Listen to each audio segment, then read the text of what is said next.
Ronell Nolan, President CEO, Health Agents for America, coming to you this Monday.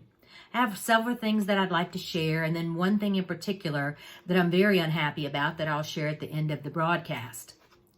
Hopefully everyone is safe. There has been so much going on, the latest being in Florida with the hurricane. It's just between hurricanes and fires and floods. We're just being hit by and almost in every state. So please stay safe, including what's still going on with COVID. We're here if you need us, and our thoughts go out to you and your families. Trump has signed an executive order to lower drug prices, which is huge. I've seen some testimony by some seniors that went to pick up insulin, and their insulin prices dropped dramatically. So that's something good, very good for our seniors. And I'm excited about at least making that step forward to reduce drug prices. Reading about HSAs, they're estimated to hit $100 billion by 2022. So I've said before, and I'll continue to say, CMS is educating employers about HSAs, and it is important that you understand how they work, and you can educate employers going forward, and also individuals, because that is a question. There are several questions now that on the marketplace application that you will see. So please, when you start enrolling people, or as you have enrolled people, you'll start seeing those new questions. We're definitely saddened by Justice Ginsburg's death. Regardless if you agreed with her politics, losing someone is never fun or never good. Will be interesting to see if a justice is named before the election. That is something huge that's being discussed. You can read about it, whether you're on Facebook, LinkedIn, Twitter, or on any news channel. You're going to see something, whether you're Republican or Democrat, and how you feel about how that should be handled going forward. Interesting, I was reading about health insurers factoring in lingering COVID conditions when setting 2020 rates. That's a little bit of a scary headline, because that implies that rates would be padded for potential losses for any lingering illness because of COVID. There was some adjustments in the past on other issues that were over adjusted, and the rates ended up being too high. So I'm not really sure what's going to happen, but this was from Blue Cross Blue Shield of Louisiana, and they say they expect to have a mid to high single digit rate in 2021. And for small group rates, businesses 2 to 50 on a plan should be, an increase of 2.5 to 5.5. For large groups with more than 51, will be segmented to a mid to high single digit rate. So that's Louisiana. I haven't received this information for other states, but I'd be interested to hear from you on what you've heard, how they feel COVID's going to affect the individual small and large group rates in your state, because COVID absolutely is going to play a role. Florida has a bill, SB 292, that was signed into law, and it appears that it might require insurance companies to provide claim loss for health insurance. We're reading it. We're trying to find out more about it, but it does say all insurers. It doesn't say a specific size group. So if you know anything about it or you've learned anything about it, please let me know. I'm reaching out to the Department of Insurance, the author of that bill, and trying to make sure that this would affect our members in Florida and absolutely help. Because as you know, we try to move a client, or we try to justify a rate, and unless in Florida you have over 100, and they argue that point on how many is 100 during the year, it's hard to get the data that you need. So hopefully this bill is going to help, and if it isn't, we'll look to make an adjustment next year to make it work. Last week we had a great board meeting. I encourage you to go to the HAFA website, check out our board members. We have some amazing board members from all over the United States. We had many states represented, and it was nice to do it by Zoom and also, see some smiling faces. While we don't get to meet face-to-face, and we haven't met face-to-face this year, it is nice to be able to see folks' faces. I'll be honest, this year is so crazy in the way things are done and the way that we operate. And I had a family member pass away, and I attended a funeral by Zoom. And that's something that you never thought that you would do, in the past. But things that we are doing, we're just doing it in a different way than we've ever done it before. Again, those that sell in the individual market, we have a new marketplace application for 2021 on the HAFA website under Resource Library that I encourage you to take a look at. It does duplicate some of the language that CMS gave to the navigators about your client signing off on what information is being used and what it's being used for. So I encourage you to take it, have your attorney look at it, see if it's something that you would like to use, but it was something that we created from CMS data. Very important. I talked about high drug prices earlier. On Thursday, 2 p.m. Central Standard Time, 2 p.m. Central Standard Time, register and join our presentation by Sharks, S-A-R-X. They are a company that's going to talk to you about how to pull out the high cost of drugs and self-funded plans. Either the employer nor the employee pays for it. They work directly with the manufacturing companies to either offer grants or any free discounts or however they can get it without the employer or the employee paying for it.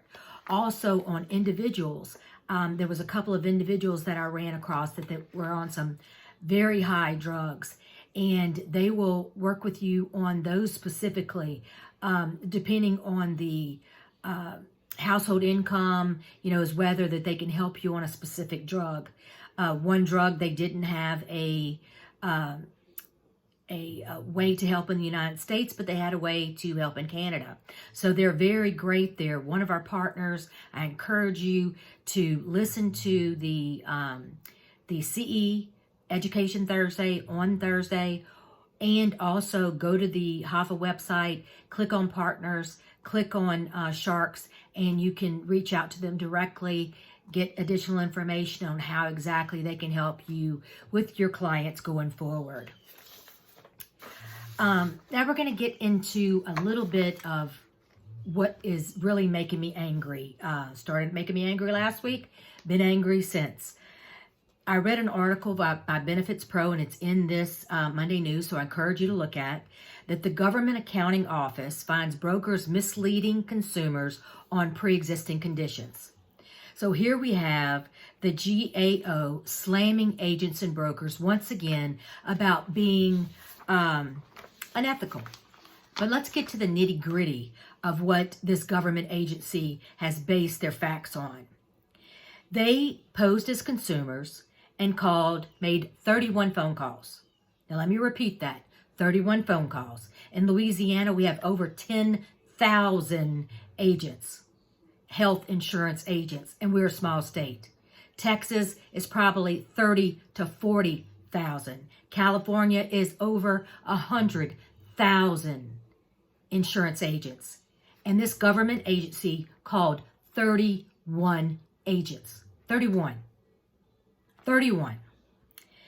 They said that 21 of the calls, brokers appeared to intentionally mislead consumers in 8 instances. Okay, let's back it up again. 31, 21, 8. 8,000, 10,000, 20,000, 200,000.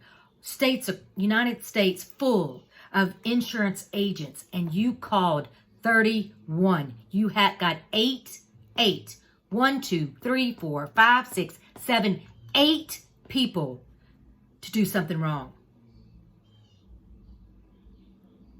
You don't know how to conduct a survey, I'm sorry.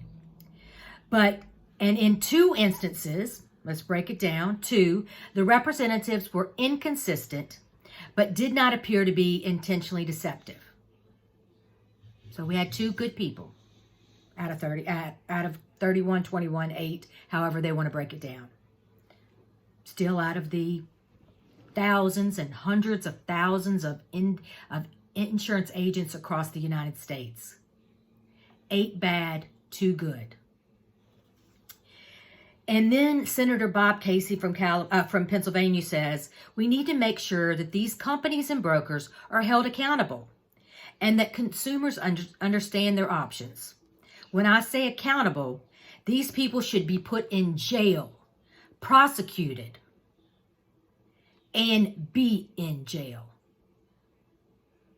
Well, Senator, you want to put in jail 2 people. 2. Because if you want to get a good, idea of what my members do or what agents and brokers do across the United States, you need to use a bigger conductive list of 31 people, 21 people, 8 bad, 2 good. Sorry, those numbers don't work. We work hard. Since the ACA was passed, we lost our commissions. In many states, we are paid 0, and people are still working hard to sell insurance to consumers and to help clients. But we are continuously brought down and, criminalized to say that we're bad people, that we steer people in wrong directions, that we make more commissions that we make, that we tell people the wrong thing. I would encourage the GAO and the senator to call me directly, to call my members directly. They're on my website. Their emails, their phone numbers. Call the good people. Don't pick 31 people that you've handpicked. God knows where you got the people. Handpicked. And then tell us that we're bad people and we need to be put in jail. Let me tell you what states they went to. Alabama, Florida, Kansas, Pennsylvania, and Wyoming. Florida has a lot of agents and brokers and a lot of really good agents and brokers. So I encourage every one of you that are listening to this to contact the Government Accounting Office, contact Senator Bob Casey, tell them exactly how you operate, how you do not appreciate being categorized in a group of 31, 21 that answered the phone, 8 bad, 2 good. I'd like them to hear from all the good, which are the agents and brokers that I represent and many across the United States that are not HAFA members. If I appear a little angry, I am angry. I am so sick of having to defend what we do and that we do the right thing. And we do the right thing, and in many cases, 90% less than we did pre-ACA. And in many cases, 0% of what we made at pre-ACA. So stop attacking agents and brokers. Check out the navigators. Why don't you ask them what they're doing? And you keep giving them $10 million more dollars. Something's not right. Something doesn't add up. Let's fight back. Let's get involved. It's COVID. You might have a little bit of extra time at home. No, you're still working hard. But you Google his name. You can find it. You can find his phone number. Google it. Send him a message. Send him a fax. Call him on the phone. And I'll find out how to get in touch with the Government Accounting Office, because this is ridiculous. I also encourage you to reach out to your senators and you let them know about this article and about the fact that you find this offensive, that you are not, and they are not allowed. No one is allowed to group us in a group of 21. Never, ever are you allowed to. We stand strong. We work hard. We care about our clients. And in many cases, we do it for way less than we ever did before they passed the ACA. We work in the box you gave us. and we don't appreciate it. We don't appreciate this article. We don't appreciate this audit. Until next Monday, you let me know what you think and how we can fight back. Ronell Nolan, President, CEO, Health Agents for America, so proud to fight for the honest HAFA freedom fighters.